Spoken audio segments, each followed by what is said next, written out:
पार की आभा है। हमोगेश ने शांत स्वर में कहा, तुम दोनों एल्डर विशांत और इंद्रजीत के शवों को वापस ले जाओ। मैं इस उड़न तलवार का पीछा करूंगा। जी हाँ, दोनों शिष्यों ने एक स्वर में कहा और तुरंत अपने काम में जुट गए। वो केवल आभा को महसूस कर सकते थे, लेकिन यह नहीं जानते थे कि यह तलवार वृषांत की थी। हमोगेश को यह बात अच्छी तरह पता थी। वह तेजी से उस आभा का पीछा करने लगा। यह वृषांत का तुरप का पत्ता था। उसने अपनी तलवार पर यह आभा जानबूझकर छोड़ी थी ताकि धवल के एल्डर उसे ढूंढ सकें। लेकिन उसने यह नहीं सोचा था कि ध्रुव इतना सावधान निकलेगा कि 1.5 महीने तक इसका उपयोग ही नहीं करेगा। अब तलवार की आभा इतनी कमजोर हो चुकी थी कि अगर अमोगेश की शक्तियां इतनी प्रबल ना होती तो वह इसे कभी महसूस भी ना कर पाता। यह आभा धवल कुल की ओर जा रही है। अमोगेश ने अपने मन में बुदबुदाया, लेकिन यह बाहरी कुल की ओर है। उसके मन में सवाल उठा, यह कौन है? क्या वाकई हेलगेट का कोई आदमी है? समय अभी बाकी है। हेलगेट को अभी हमला नहीं करना चाहिए। अगर यह उनका आदमी नहीं तो फिर कौन? इसके अलावा उसके दिमाग में वृषांत के शरीर पर लगी चोटें उभरी। उनसे साफ था कि वे इंद्रजीत की गुप्त तकनीक द्वारा दी गई थीं, लेकिन इंद्रजीत का सिर एक खतरनाक वार से चूर चूर हो गया था। ऐसी शक्ति यह कौन हो सकता था? 2 दिन बाद सुबह की ठंडी हवा में हल्की नमी तैर रही थी। ध्रुव और सुरमास एक ऐसे पर्वत के तल पर खड़े थे जो मानो धरती से जन्मा कोई राक्षस हो। उसका सीना बादलों को चीरता हुआ ऊपर तक उठा था और छोटी सफेद धुंध में खोई हुई थी।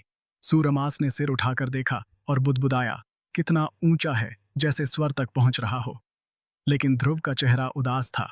उसने दांत पीसते हुए कहा, कम भक्त, मैंने उड़न तलवार को रास्ता दिखाने को कहा और यह हमें पर्वत के पीछे ले आई। ये क्या मजाक है? उड़न तलवार सीधे पर्वत की चोटी की ओर नहीं गई, बल्कि यह उन्हें पर्वत के पीछे ले आई थी। ध्रुव ने मुख्य द्वार से जाने के बारे में सोचा था, क्योंकि एक एल्डर की तलवार को कोई नहीं रोक सकता था। लेकिन शायद वृषांत अपने गुप्त मिशन के लिए सीधे पर्वत के पीछे से गया था और अब ध्रुव और सूरमास को मुख्य द्वार की ओर पैदल जाना पड़ेगा। ध्रुव ने तलवार को वापस लिया और बोला, चल मुख्य द्वार की ओर बढ़ते हैं। अंधेरे में अमोबेश बिना शोर किए उनका पीछा कर रहा था। वह ध्रुव को पकड़ना नहीं चाहता था, अभी तो नहीं।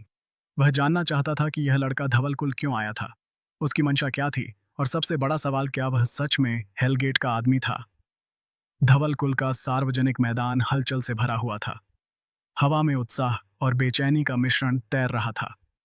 हजारों युवा योद्धा अपने सपनों को पंख देने की आस में इस बड़े से मैदान में जमा थे। सूरज की किरणें उनके चेहरों पर पड़ रही थी, पर उनकी आंखों में बस एक चमक थी, धवल कुल में प्रवेश की आकांक्षा। मैदान के मध्य में एक ऊंचा मंच था, जहां एक शिष्य खड़ा था। उसकी वर्दी पर धवल कुल के बाहरी हिस्से का प्रतीक चमक रहा था एक सुनहरा कमल, जो सिर्फ मान्य शिष्यों को पहनने का हक था। उसके चेहरे पर गर्व की चमक थी और उसकी आवाज गर्जन की तरह गूंज रही थी। जो नीलारा स्तर पर नहीं है, वे सीधे बाहर। उसकी ऊंची आवाज गूंजी, जिनके पास ब्लड लाइन प्रतिभा नहीं है, वह भी बाहर। या तो आपकी शक्तियां नील तारा स्तर पर हो, या फिर ब्लड लाइन प्रतिभा। इनमें से कोई एक शर्त पूरी करने पर ही तुम चयन के लिए योग्य होगे, समझे? और यह सिर्फ चयन की योग्यता है, असली परीक्षा तो अभी बाकी है। उसकी आवाज में अधिकार था और उसकी इस घोषणा से नीचे खड़े योद्धाओं की भीड़ में सन्नाटा पसर गया। कुछ के चेहरों पर निराशा थी, तो कुछ की आंखों में जलन, ईर्ष्या की जलन, क्योंकि यह शिष्य धवल कुल का हिस्सा था और वह अभी भी बाहरी थे। 10 लाख किलोमीटर के दायरे में धवल कुल का नाम एक सपना था, एक ऐसा स्वप्न जो हर योद्धा का दिल धड़काता था। बॉस, यहाँ तो कितने सारे लोग हैं। सूरमास की आंखें चमक रही थीं, जैसे कोई बच्चा मेले में पहली बार आया हो। उसने अपने विशाल हाथों को मलते हुए कहा, लेकिन मैं तो अभी कंतारा स्तर पर हूँ बॉस। क्या मैं? ध्रुव ने उसकी ओर देखा और शांत स्वर में कहा, चिंता मत कर, तेरी 3 सितारा लोह गज गैंडा ब्लड लाइन एक मजबूत प्रतिभा मानी जाती है। तू आसानी से चयन में पास हो जाएगा। सूरमास की मूर्खतापूर्ण मुस्कान और चौड़ी हो गई। उसने सिर कुचलाते हुए कहा, यह सब तुम्हारी वजह से है बॉस। अगर तुम नहीं होते तो मैं आज भी वही पुराना सूरमास होता। बिना किसी ब्लड लाइन के तुम लोग यहाँ क्यों आए? एक परिचित आवाज ने उनकी बातचीत को बंद किया। फिजा तेजी से उनके पास आई। उसका चेहरा चिंता और हैरानी से भरा था। उसने फुसफुसाते हुए कहा, तब तुम दोनों यहाँ, क्या तुम लोग पागल हो गए हो? गोकुल की लाश मिल चुकी है। शंशक गुहा शहर के लोग उसके हत्यारे को हर कोने में ढूंढ रहे हैं। तुम यहाँ कैसे आ सकते हो? माधव, जो फिजा के पीछे था, अपनी भैंस सिकोड़ रहा था। उसने सोचा था कि ध्रुव डर के मारे भाग चुका होगा, पर वह तो यहाँ धवल कुल के चयन मैदान में इतनी बेपरवाही से खड़ा था। माधव का दिल डर से कांप रहा था। अगर ध्रुव का सच सामने आ गया तो क्या उनका परिवार भी इस आग में झुलस जाएगा? आखिर जब गोकुल मारा गया था वह भी वहां मौजूद थे। ध्रुव ने दोनों को देखा, फिर हल्के से मुस्कुराया। अगर तुम लोग यहाँ चयन के लिए आ सकते हो तो मैं क्यों नहीं? सुरमास ने अपनी भोली हंसी के साथ कहा। अरे, तुम दोनों भी यहाँ? शायद हम सब जल्द ही सहशिष्य बन जाएंगे।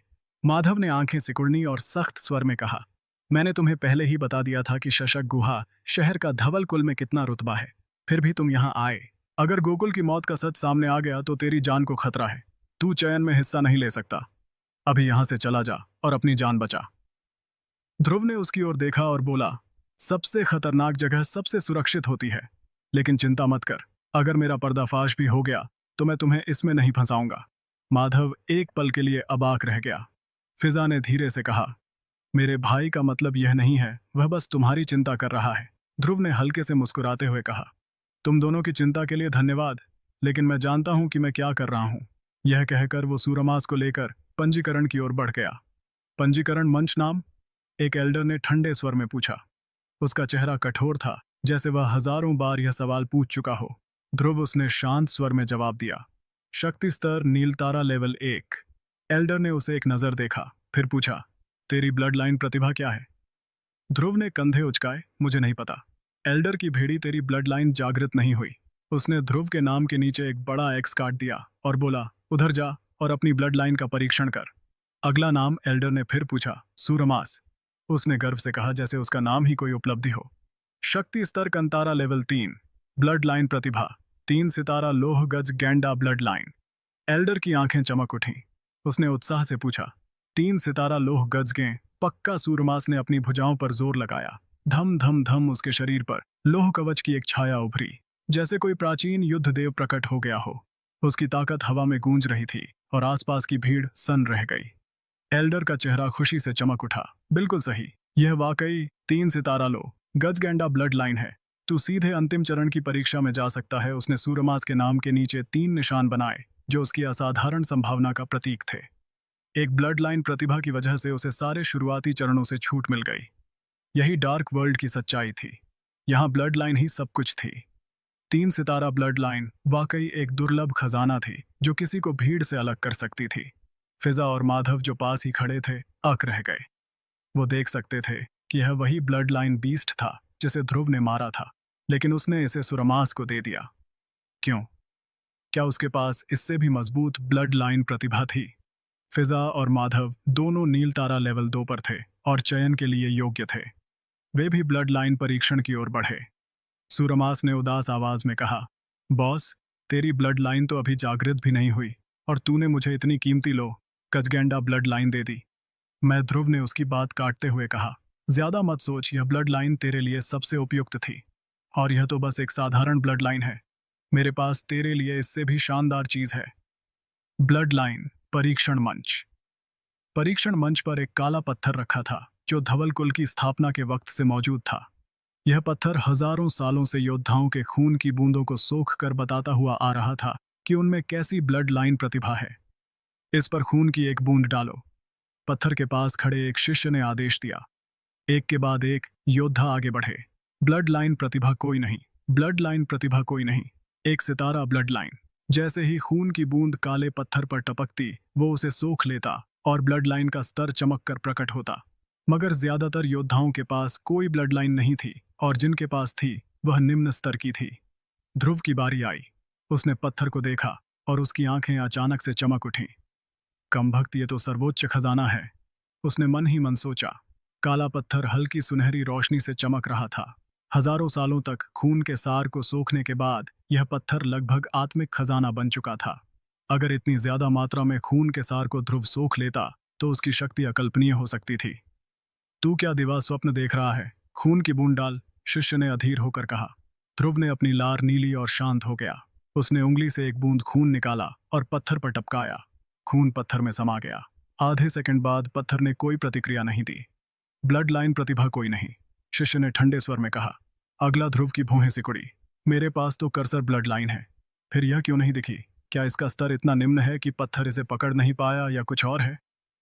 उसी पल फिजा आगे बढ़ी। उसने अपनी उंगली से एक बूंद खून टपकाया। अचानक काला पत्थर सुनहरी रोशनी से जगमगा उठा। यह रोशनी इतनी प्रचंड थी कि दिन के उजाले में भी चकाचौंध कर रही थी। पूरा मैदान हिल गया जैसे भूकंप आया हो। देव स्तर ब्लड लाइन शिष्य ने अविश्वास में चिल्लाया। फिजा अक रह गई। उसकी आंखें खुशी और हैरानी से चमक रही थीं। मैं मुझे नहीं पता था। वह बुदबुदाई, उसकी आवाज कांप रही थी। उसने ध्रुव की ओर देखा, जैसे उसकी आंखें कोई जवाब तलाश रही हों। ध्रुव ने हल्के से मुस्कुराते हुए कहा, बधाई हो। ध्रुव की कर्सर्ड ब्लड लाइन धरती पर तीसरे या चौथे स्तर की थी। इस स्तर का मतलब क्या था? ध्रुव को नहीं पता था। कर्सर्ड ब्लड लाइन का मतलब क्या था, यह भी उसे नहीं पता था। वो केवल इतना जानता था कि पूर्वज रुद्रदेव ने उसे बताया था कि कर्स ब्लड लाइन अनोखी और बेजोड़ है। यह कितनी मजबूत या कमजोर थी, यह ध्रुव को वाकई नहीं पता था। परीक्षण में उसकी ब्लड लाइन ने कोई प्रतिक्रिया नहीं दी। वह उदास नहीं हुआ। उसने सोचा, शायद यह इसलिए था क्योंकि उसका स्तर बहुत कम था। इसके अलावा उसका सारा ध्यान उस बड़े काले पत्थर को चुराने पर था। वह सुनहरी रोशनी के साथ चमक रहा था, जिससे उसकी लार टपक रही थी। अगर वह कर सकता तो वह भी इसे ले उड़ना चाहता था। काले पत्थर में एक शक्ति थी जो किसी तरह ध्रुव को इसे लेने की तीव्र इच्छा दे रही थी। यह एक दुर्लभ इच्छा थी, जैसे कि उसके शरीर में कोई ताकत उसे इसके लिए उकसा रही हो। मुझे इसे चुराने का कोई तरीका ढूंढना होगा, ध्रुव ने मन ही मन कहा। और मेरी ब्लड लाइन की जैसे लार टपक रही है। क्या मेरी कर्स ब्लड लाइन इस काले पत्थर की शक्ति को निगलना चाहती है? ध्रुव अपने दिल में यह नहीं कह सका। धवल कुल का सार्वजनिक मैदान हंगामे से गूंज रहा था कि तभी भन भन आकाश से कई उड़न तलवारें उतरी और मैदान में कई बाहरी एल्बम प्रकट हुए। उनके सफेद कपड़ों पर सुनहरा कमल चमक रहा था और उनकी मौजूदगी से हवा में एक भारी तनाव फैल गया। यह कौन है? किसकी ब्लड लाइन है जो इतनी चमकदार रोशनी छोड़ रही है? यह कमाल है। यह ब्लड लाइन शक्ति हर चीज से बढ़कर है। पूरा मैदान हलचल में था और वहां मौजूद हर योद्धा फिजा को ईर्ष्या और जलन भरी नजरों से देख रहा था। एक देव स्तर ब्लड लाइन, ऐसी शक्ति जो उसे बिना किसी परीक्षा के धवल कुल के अंदरूनी कुल में जगह दिला सकती थी। यह किसी स्वप्न से कम नहीं था। एक शिष्य ने एल्डरों की ओर झुककर कहा, एल्डर, यह वही है। अभी अभी इसके खून की एक बूंद से काले पत्थर ने देव स्तर ब्लड लाइन की रोशनी उगली थी। एल्डर एकत्र हुए। उनके चेहरों पर उत्सुकता और संदेह का मिश्रण था। फिजा थोड़ी असमंजस में थी। उसका चेहरा पीला पड़ गया था। वह अपनी ब्लड लाइन को अच्छी तरह जानती थी। यह अभी पूरी तरह जागृत नहीं हुई थी और निश्चित रूप से यह देव स्तर की तो बिल्कुल भी नहीं थी। उसने सिर हिलाते हुए कांपती आवाज में कहा, यह मैं नहीं हूं। माधव ने फिजा को हल्के से धक्का दिया और फुसफुसाया, फिजा, ये क्या हो रहा है? फिजा ने जवाब दिया, भाई, मुझे सचमुच कुछ नहीं पता। उसकी आंखों में डर और हैरानी थी। एक बूढ़े एल्डर, जिसके चेहरे पर गहरी रेखाएं थी, ने आगे बढ़कर कहा, बेटी, क्या तुम एक बार फिर से कोशिश कर सकती हो? हमें अपनी ब्लड लाइन दिखाओ। हाँ हाँ करो, दूसरे ने उत्साह से कहा। इतने सारे एल्डरों की नजरों के सामने फिजा का दिल जोर जोर से धड़क रहा था। उसने कांपते हाथों से अपनी उंगली पर चीरा लगाया और एक और खून की बूंद काले पत्थर पर टिपकाए। मैदान में सबकी सांसें थम गईं। लेकिन इस बार पत्थर ने वैसी चकाचौंध रोशनी नहीं उगली। इसके बजाय एक तेज लेकिन कमजोर रोशनी फूटी। 7 सितारा ब्लड लाइन। यह केवल 7 सितारा क्यों है? अभी तो साफ साफ देव स्तर की रोशनी थी। यह क्या माजरा है? क्या ब्लड लाइन अस्थायी रूप से बदल सकती है? एल्डरों में खुसुर पुसुर शुरू हो गई।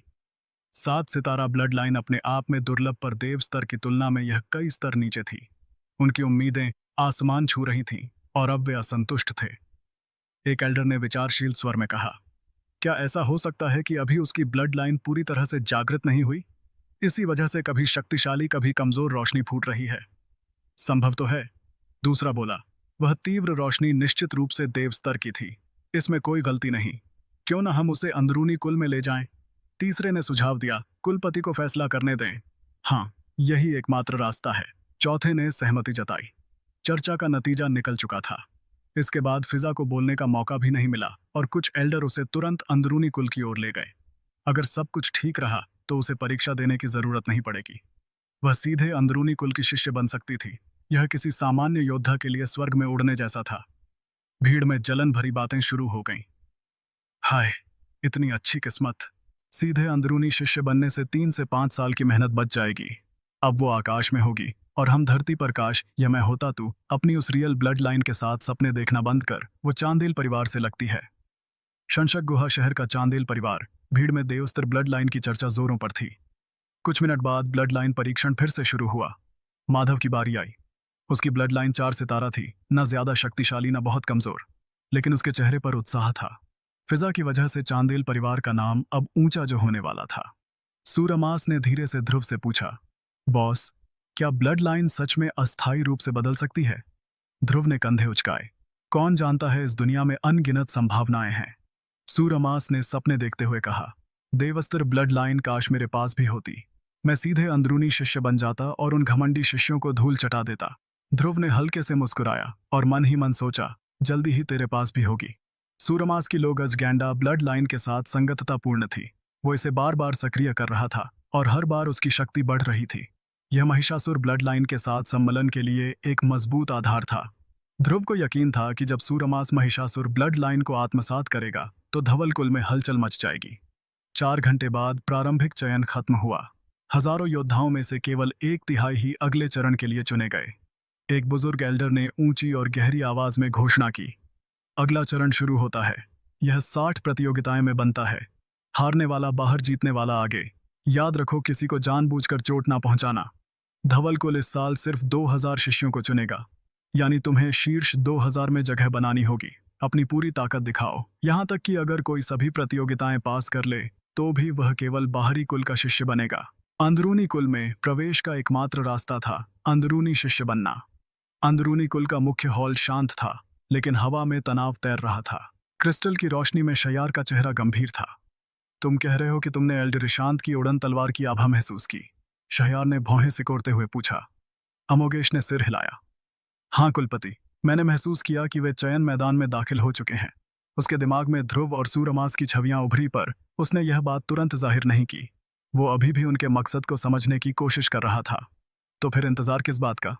एक एल्डर ने अधीरता से कहा, चलो उन्हें पकड़ो। उनके पास प्रशांत की तलवार है तो वह चीज भी जरूर होगी जो हमारे कुल की जिंदगी से जुड़ी है। हेल गेट की समय सीमा करीब आ रही है। दूसरे ने कहा, हमारे पास वक्त नहीं है। एल्डरों की आंखों में उम्मीद की किरण थी, जैसे उन्हें कोई जीवन रक्षक तिनका मिल गया हो। शयार ने अमोगेश की ओर देखा। तुम्हारा क्या विचार है? अमोगेश ने गहरी सांस ली और सख्त आवाज में कहा, मेरा विचार है कि इंतजार करो और देखो। हमारे पास अभी कोई भी सबूत नहीं है कि उन्होंने वृषांत की चीजें ली हैं, ना ही हम उनका मकसद जानते हैं। हमें जल्दबाजी में कोई कदम नहीं उठाना चाहिए। इंतजार और देखना। एक एल्डर भड़क उठा। ग्रेट एल्डर, यह क्या वक्त है? आग हमारी भौं तक पहुंच चुकी है और तुम इंतजार की बात कर रहे हो, भले ही हमें सारे उम्मीदवारों को मारना पड़े। दूसरा बोला, हमें वह चीज वापस लेनी होगी। बिल्कुल, तीसरे ने समर्थन किया। अगर हेलगेट के लोग जल्दी आ गए तो क्या होगा? क्या तुम जिम्मेदारी लोगे? मैं तो नहीं लूंगा। शहयार की आंखें छोटी हो गईं।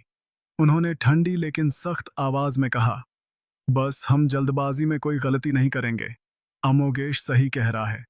हमें उनके असली इरादों को समझना होगा। परीक्षण मैदान उत्साह और तनाव से भरा हुआ था। हवा में हथियारों की टकराहट, योद्धाओं की चीखें और भीड़ की गूंज एक योद्धा भूमि का आलम रच रही थी। मंच पर एक के बाद एक विजेताओं के नाम गूंज रहे थे और हर घोषणा के साथ भीड़ का जोश बढ़ता जा रहा था। ध्रुव जीत गया और अगले दौर में प्रवेश करता है। मंच से गर्जन भरी आवाज गूंजी। ध्रुव ने अपनी बाहें मोड़ी। उसके चेहरे पर एक हल्की सी मुस्कान थी। मुझे जीतने देने के लिए धन्यवाद, उसने शांत लेकिन आत्मविश्वास भरे स्वर में कहा और फिर लापरवाही से मंच से नीचे उतर गया। सूरमास अपने विशाल शरीर को उछालता हुआ पानी की बोतल लिए दौड़ता हुआ आया। उसकी आंखें उत्साह से चमक रही थीं। बॉस, हमने लगातार 5 मुकाबले जीत लिए हैं। बस 2 और हम धवल कुल के बाहरी शिष्य बन जाएंगे। हाँ, उसकी हंसी हवा में गूंजी। मैंने तो अपनी पूरी जिंदगी में इसके बारे में सोचा भी नहीं था। उसकी 3 सितारा लॉगज गैंडा ब्लड लाइन ने उसे अंतिम मुकाबले में सीधे प्रवेश दिला दिया था। अब सिर्फ एक जीत और वो धवल कुल का बाहरी शिष्य बन सकता था। ध्रुव ने मुस्कुराकर कहा, हम यहाँ किसी मकसद से आए हैं। सूरमास ने सिर हिलाया, फिर अपनी आवाज धीमी करते हुए फसफसाया, मुझे याद है बॉस। मैंने ध्यान दिया और इधर उधर पूछताछ की। जानते हो क्या, बाहरी कुल में वह व्यक्ति नहीं है जिसे हम ढूंढ रहे हैं। शायद वह अंदरूनी कुल का कोई वरिष्ठ शिष्य है। ध्रुव ने उसे आश्चर्य से देखा। मुझे नहीं पता था कि तू इतना जासूस बन गया है। सूरमास ने अपना सिर कुचलाया। उसकी मूर्खों वाली मुस्कान और चौड़ी हो गई। अरे बॉस, लोग मेरे साथ बहुत विनम्र थे, शायद मेरी ब्लड लाइन की वजह से। उसकी आवाज में गर्व था, लेकिन उसकी मासूमियत उसे और प्यारा बना रही थी। ध्रुव ने अपनी आवाज और धीमी की। वो काम जो मैंने तुझे सौंपा था उसका क्या हुआ? सूरमास ने तुरंत फुसफुसाते हुए जवाब दिया। बॉस, मैंने उस काले पत्थर को चुपके से हिलाने की कोशिश की थी, जैसा तुमने कहा था। लेकिन कम वक्त वो बहुत भारी है, कम से कम 8 लाख किलो का होगा। अगर मैं अपनी ब्लड लाइन शक्ति का इस्तेमाल ना करूं तो उसे हिला भी नहीं सकता। मुझे पता था, ध्रुव ने मन ही मन सोचा। उसका दिमाग तेजी से चल रहा था। इसे चुराना असंभव है। अगर ऐसा है तो मुझे इसकी शक्ति को सोखना होगा। उसने सूरमास की ओर देखा और कहा, चलो, इतना बहुत है। और हाँ, जब तू अंतिम परीक्षा पास कर लेगा तो मैं तुझे एक खास इनाम दूंगा। अंदरूनी कुल में एक शिष्य आवाज घर किसी स्वप्न लोक जैसा था। घर की छत पर सुनहरी नक्काशी चमक रही थी। चट्टानी पहाड़ियों के बीच रंग बिरंगे फूल खिल रहे थे और हवा में फूलों की हल्की महक तैर रही थी। लेकिन इस माहौल के बीच एक तनाव था। घर के भीतर दरवाजे के पास खड़ी एक लड़की ने सख्त आवाज में कहा, मिस, आप बाहर नहीं जा सकती। अगर आप फिर बाहर गई तो मेरी जान खतरे में पड़ जाएगी। वो तोताई रंग के चमकदार कपड़ों में थी, बालों को पीछे से पिन से बांधा हुआ, आंखों में दृढ़ता और चिंता का मिश्रण। यह कोई और नहीं बल्कि याशवी थी। उसकी चाल और तेवर दोनों ही किसी प्रशिक्षित रक्षक की तरह थे। याशवी के ठीक सामने खिड़की के पास एक दूसरी लड़की बैठी हुई थी, लायबा। हल्के गुलाबी रेशमी कब्जों में सजी उसका रूप ऐसा था, वह आसपास के सारे रंगों को फीका कर दे। उसकी त्वचा मोती जैसी उजली, मगर चेहरे पर हल्की पीली आभा थी, जैसे वो हाल ही में किसी बीमारी से उठी हो। फिर भी उसकी सुंदरता में एक ऐसी कोमलता थी कि मानो सुबह का पहला सूरज भी उसके आगे शर्मिंदा हो जाए। लायाबा की निगाहें धीमी पर भावपूर्ण थी। उसने उदासी भरे स्वर में याशवी की ओर देखा और कहा, याशवी, मैं धवल कुल से बाहर नहीं जा रही। मैं बस बाहरी कुल में जाकर कुछ देर टहलना चाहती हूँ। याशवी ने भैंस सिकुड़ते हुए कहा, मिस, मुझे पता है आप क्या सोच रही हैं, लेकिन वह ख्याल छोड़ दें। उन दो गुलामों का चयन में भाग लेना असंभव है। वह बस गुलाम है, उनके पास चयन की योग्यता भी नहीं है। लायबा की आंखें तीखी हो गईं। याशवी, उन्होंने हमारी जान बचाई थी, तू उन्हें बार बार गुलाम नहीं कह सकती। याशवी ने हंठ भी, पर उसकी आवाज में हल्की कड़वाहट थी। अगर वह ना होते तो क्या हम उस मुसीबत में फंसते?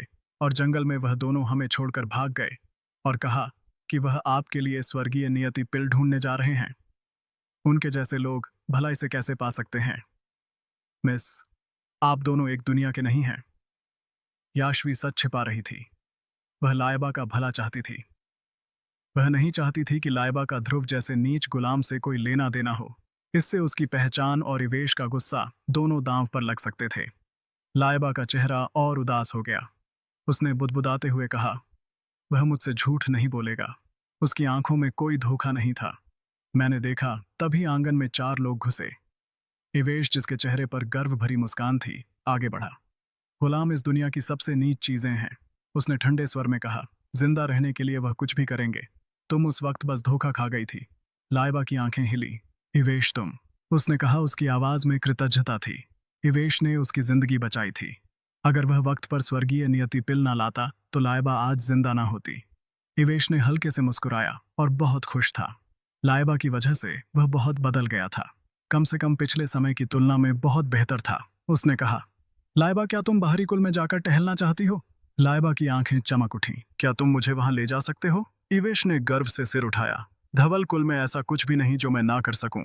उसने अपने साथियों की ओर देखा और बोला, चलो, हम बाहरी कुल जा रहे हैं। पिछले 6 महीनों से हम शिष्यों का चयन कर रहे हैं। इस बार हम धवल कुल को अगले स्तर पर जरूर ले जाएंगे।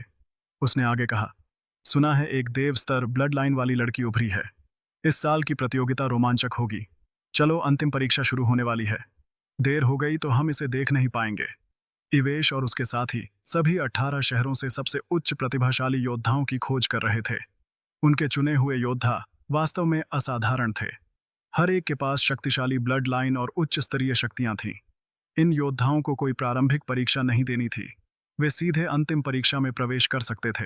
और अंतिम परीक्षा के शीर्ष 10 वे सीधे अंदरूनी कुल में प्रवेश का विशेषाधिकार पाते थे। यह सबसे तेज रास्ता था, एक ऐसा मौका जो हर योद्धा का सपना था।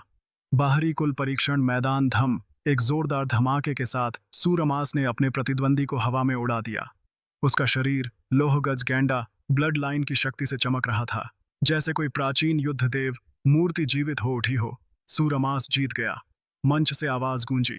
सूरमास की ब्लड लाइन शक्ति धीरे धीरे गायब हुई और लोह कवच की छाया उसके शरीर से हट गई। वो युद्ध की स्थिति से बाहर आया और उत्साह से मंच से कूदकर नीचे भागा।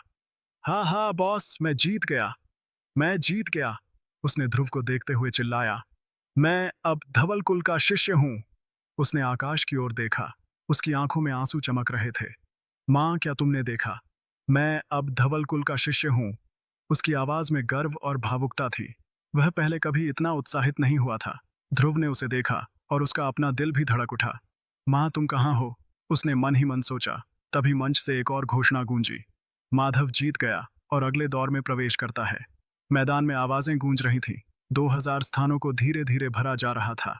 एक एल्डर ने घोषणा की, 10 मिनट का आराम करो, फिर अंतिम परीक्षा शुरू होगी। अंतिम परीक्षा के शीर्ष 10 शिष्य सीधे अंदरूनी कुल में प्रवेश की योग्यता पाएंगे। यह सबसे तेज रास्ता है। आपको इसे अच्छी तरह से पकड़ना होगा। ध्रुव की आंखें सिकुड़ी। सीधे अंदरूनी कुल में उसने बुदबुदाया। सुरमास ने उत्साह से कहा, बॉस सुना, बस शीर्ष 10 में जगह बना लो और तुम अंदरूनी कुल में जा सकते हो। हाँ हाँ, मौका है। ध्रुव के धवल कुल आने के कई कारण थे, लेकिन बाहरी या अंदरूनी शिष्य बनना उनमें से एक भी नहीं था। वो यहाँ लायबा से किए वादे को पूरा करने आया था। वो विशांत द्वारा दी गई स्पेस रिंग को कुलपति को देने आया था, जिससे वह अपना मिशन पूरा कर सके। हालांकि इसके लिए उसका अंदरूनी शिष्य होना जरूरी था। तभी वह उसके संपर्क में आ सकता था। और सबसे जरूरी, वह उन 4 लड़कों से बदला लेने आया था जिन्होंने जंगल में उसे और सुरमास को अपमानित किया था। उसकी 2 स्वर्गीय नियति पिल को कुचला था। तभी से ध्रुव का खून खल रहा था। अगर वह बदला नहीं लेता तो उसे ध्रुव कौन कहता? हम पहुंच गए। यह शुरू होने वाला है। 6 लोग तेजी से मैदान में पहुंचे, लेकिन लाइबा की नजरें सिकुड़ गईं। जब उसने भीड़ में ध्रुव को देखा, उसका दिल जोर से धड़का। वो यहाँ है। वो आ गया। वो आ गया। याशवी, क्या तुमने देखा? वो सच में यहाँ आ गया। लाइबा की आवाज में बच्चे जैसी खुशी थी। उसकी मुस्कान फूलों की तरह खिल रही थी। भीड़ में ध्रुव को देखकर उसका दिल उछल पड़ा। मुझे पता था कि वो आएगा। उसने मुझसे वादा किया था कि वह जरूर आएगा। उसने इवेश की ओर देखा जो उसके पास खड़ा था। इवेश, तुम अभी तक उससे नहीं मिले हैं ना? उसका नाम ध्रुव है। वह दामू शहर का एक योद्धा है, बहुत जबरदस्त। तुमने उस दृश्य को नहीं देखा? क्या हमारा धवल कुल खतरे में नहीं है? शायद वह इस संकट को झेल सकता है। लाइबा की आवाज में उत्साह और विश्वास था, जैसे वह किसी नायक की कहानी सुना रही हो। लेकिन उसने इवेश की ठंडी हत्या की नियत भरी नजरों को नहीं देखा। तो वह वाकई मरने आया है। इवेश ने मन ही मन सोचा। उसकी आंखें संकुचित हो गईं। याशवी की आंखों में भी आश्चर्य और चिंता थी। लाइबा उछल पड़ी और ध्रुव की ओर हाथ हिलाने लगी। मैं यहाँ हूँ, मैं यहाँ हूँ। वो उसकी ओर दौड़ने ही वाली थी, लेकिन तभी इवेश ने उसका हाथ पकड़कर उसे वापस खींच लिया और उसने सख्त आवाज में कहा, तुम वहां नहीं जा सकती। लाइबा हैरान रह गई। इवेश वो वही है जिसने मुझे दामूश शहर में बचाया था। याशवी ने भी हस्तक्षेप किया। इस सांप उससे मिलने नहीं जा सकती। इवेश ने खुद को रोक नहीं सका। तुम्हारी पहचान कितनी ऊंची है, लाइबा, और उनकी कितनी नीची हैसियत। तुम 2 अलग अलग दुनियाओं के लोग हो। मैं तुम्हें वहां जाने की इजाजत नहीं दूंगा। लाइबा ने अविश्वास से इवेश को देखा, फिर याशवी की ओर मुड़ी। याशवी, क्या तुमने उनकी पहचान के बारे में बताया? इवेश ने ठंडे लहजे में कहा, वह बस 2 गुलाम हैं। उनकी नीची हरकतों से मैं एक नज़र में बता सकता हूँ। क्या मुझे याशवी से सुनने की जरूरत है? लाइबा ने याशवी को घरा फिर गुस्से में बोली, ईवेश, अगर वे गुलाम हैं तो क्या? गुलाम भी शक्तिशाली बन सकते हैं। क्या काल सम्राट गुलाम के रूप में पैदा नहीं हुआ था? वह भी तो डार्क वर्ल्ड का शीर्ष महाशक्तिशाली योद्धा बना। इवेश ने तंज कसते हुए कहा, डार्क वर्ल्ड में कितने काल सम्राट हैं और कितने गुलाम, हर गुलाम काल सम्राट नहीं बन सकता। लाइबा ने सिर हिलाया। उसकी आवाज में दृढ़ता थी। मैंने ही उसे आमंत्रित किया था तो मुझे जाना ही होगा। इवेश की नजरें और गहरी हो गईं। मैंने कहा, नहीं तो नहीं। उसने ठंडे लहजे में कहा, आज के बाद तुम उसे फिर कभी नहीं देखोगी। उसकी आंखों में हत्या की मंशा साफ झलक रही थी। लाइबा अबाक रह गई। इवेश, तुम ऐसा नहीं कर सकते। वह मेरा दोस्त है। वह हमारे कुल के लिए एक उम्मीद बन सकता है। उसकी आवाज कांप रही थी। इवेश ने चिल्लाकर कहा, याशवी, लाइबा को अंदरूनी कुल में वापस ले जाओ। मेरे आदेश के बिना उसे आंगन से एक कदम भी बाहर नहीं निकालने देना। लाइबा ने संघर्ष किया। इवेश, तुम्हें मुझ पर हुकूमत करने का क्या हक है? मेरे पिता भी मुझे नियंत्रित नहीं कर सकते। फिर तुम होते कौन हो? जो मैं करना चाहती हूँ वो करूंगी। दूर से सुरमास ने इवेश की ओर इशारा किया। बॉस देख, वो वही 4 लोग हैं। लेकिन वो 2 लड़कियां कौन हैं? वो क्या कर रही हैं?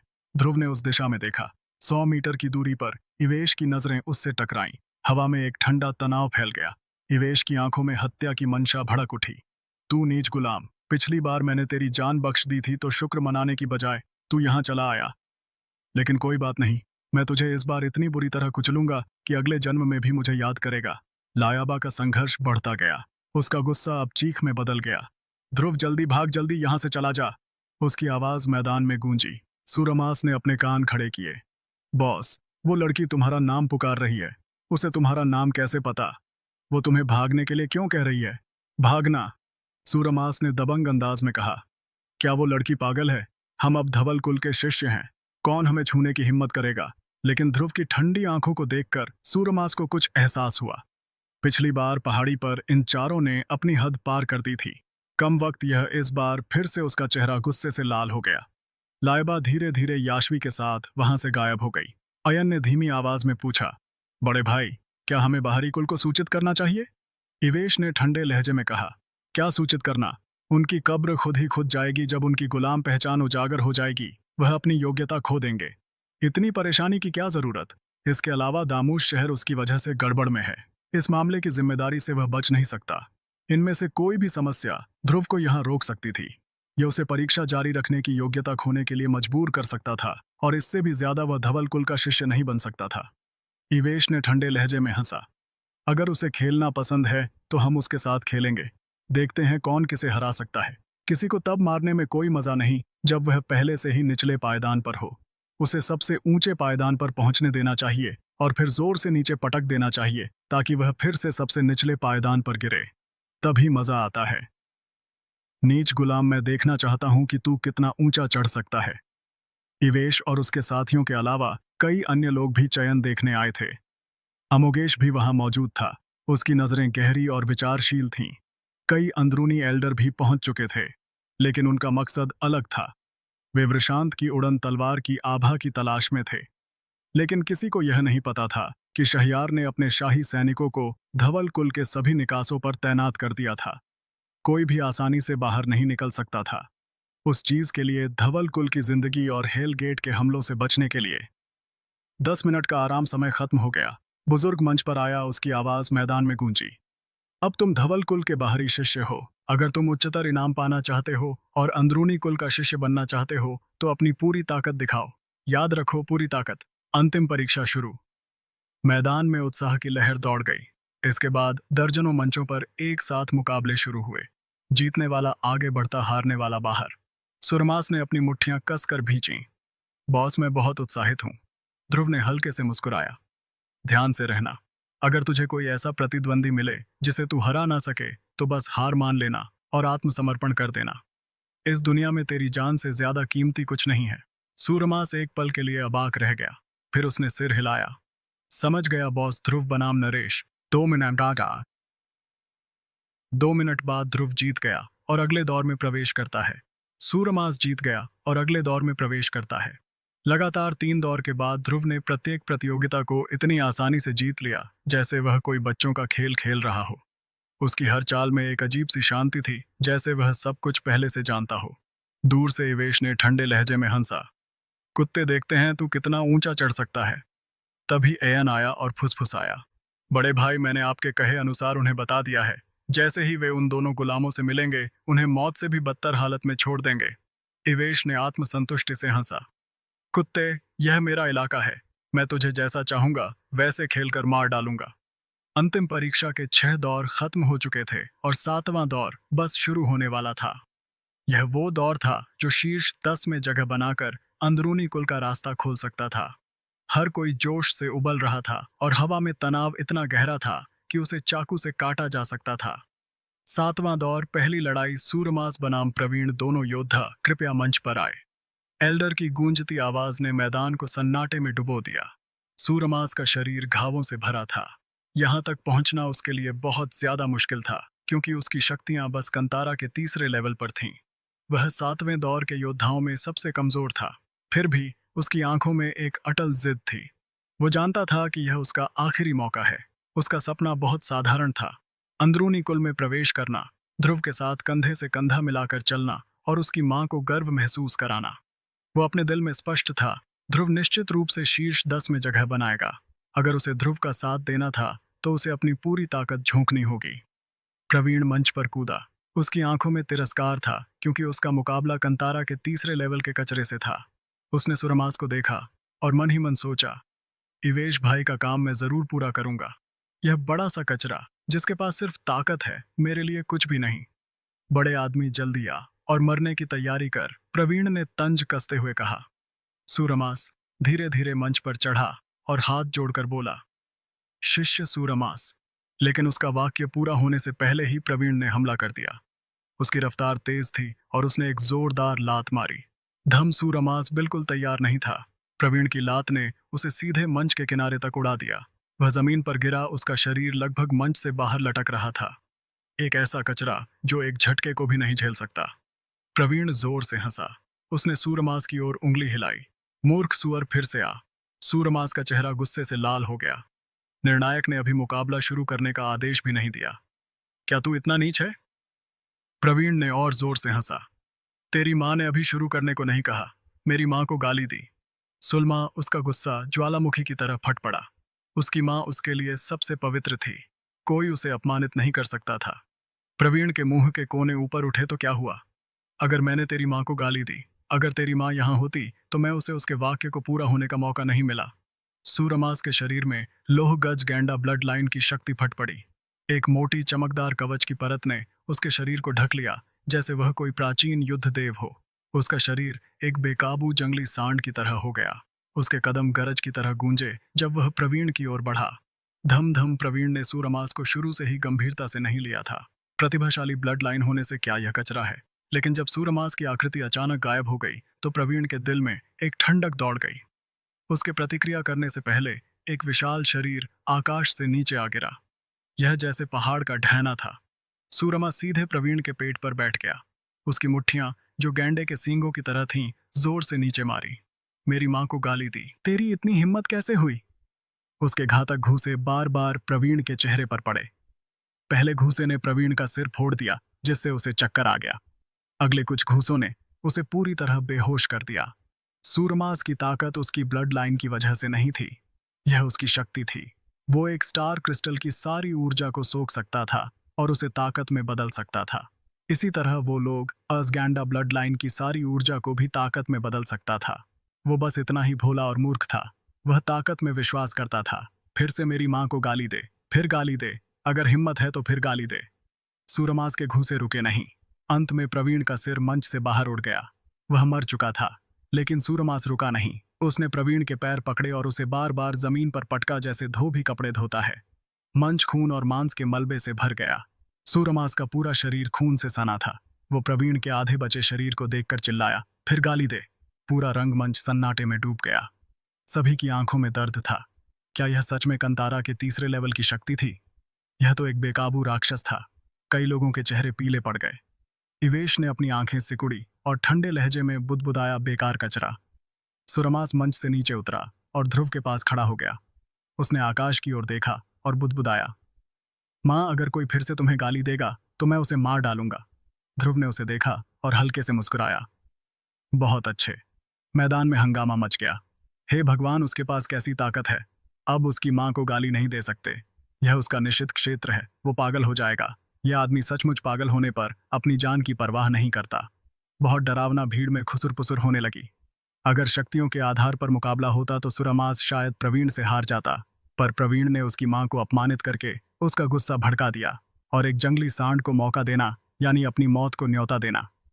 ध्रुव ने सूरमास के कंधे पर थपथपाया। शाबाश, अब तुझे और लड़ने की जरूरत नहीं। तू पहले ही शीर्ष 10 में पहुंच चुका है। वह प्रवीण की आंखों में इवेश का प्रभाव देख चुका था। अगले कुछ मुकाबले उनके खिलाफ साजिश का हिस्सा थे। सूरमास इस बार भाग्य से जीत गया, पर अगली बार शायद इतना भाग्यशाली ना हो। सूरमास ने चुपचाप सिर हिलाया।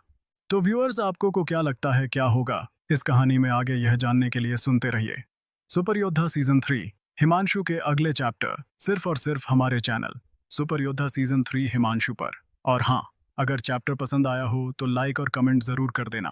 इससे मुझे भी अगले चैप्टर्स को अपलोड